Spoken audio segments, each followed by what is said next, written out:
Hi Filipino learners, my name is JC. Kamusta kayo? Welcome to lesson 13 of our ultimate Tagalog course. In today's video, you're finally going to learn how to form the past, present, and future tenses of mag verbs in Tagalog. Mag verbs are Tagalog verbs whose infinitive forms begin with the prefix mag. Halimbawa, mag-isip or to think. Another example is maglakad or to walk.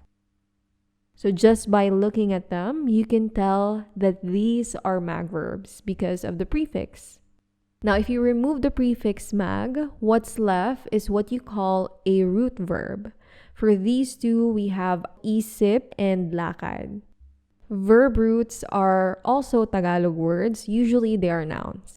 And you will notice that often they can give you a clue to what the infinitive verb means. For example, isip means mind. So if you think about it, mind is related to thinking, which is the verb. Lakad can mean a trip or an errand. So if you say may lakad ako, I have an errand or I have a trip. But enough about root verbs. Our focus today is how to form the past, present, and future tenses in Tagalog. Okay, for the first example, the root verb is isip, which begins with a vowel. While the second example is lakad, which begins with a consonant.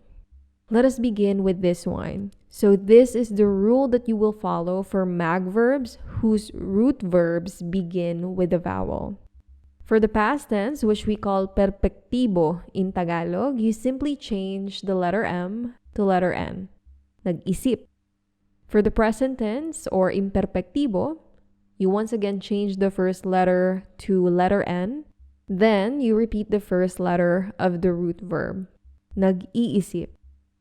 And finally, for the future tense or contemplatibo, you only have to do one thing. Just repeat the first letter of the root verb. Mag-iisip. Now for mag verbs whose root words begin with a consonant, there's only one minor change in rules. Let me show you. Okay, for the past tense, it's the same. Just change the first letter to letter N. Naglakad.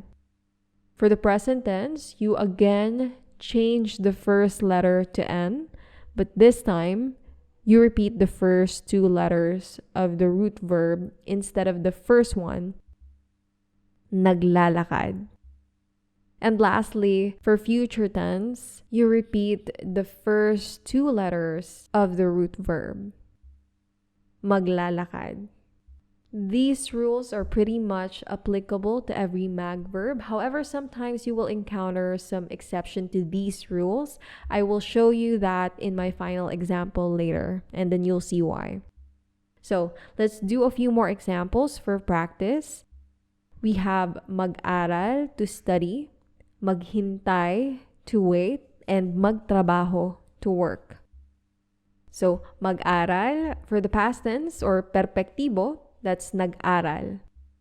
Imperpektibo, nag-aaral. Contemplatibo, mag-aaral. For maghintay, the past tense or perpektibo is naghintay. Present tense or imperpektibo, naghihintay. And then future or contemplatibo, maghihintay. Now, magtrabaho is one of those exceptions that I was telling you about earlier. Okay, let us start with perpektibo. That is, nagtrabaho. So we still followed the rule there. But when it comes to the present tense, it will be nagtatrabaho. So instead of repeating the first two letters of the root verb, which is T and R, we took T and A. Why is that? So just think about how difficult it will be to pronounce if we repeated the TR. So I don't even know how I would pronounce that. Nagtatrabaho is so much easier to pronounce. And next, for future tense, can you guess what it will be? Magtatrabaho. Again, we repeated the T and A instead of the T and R. Well, that's it for today's lesson. In 24 hours, I will also upload a practice video where I will provide you plenty more examples of mag verbs that you can conjugate. Also, watch out for our next lesson. It will still be about verb conjugation. Maraming salamat sa panonood. Sa susunod ulit. Paalam.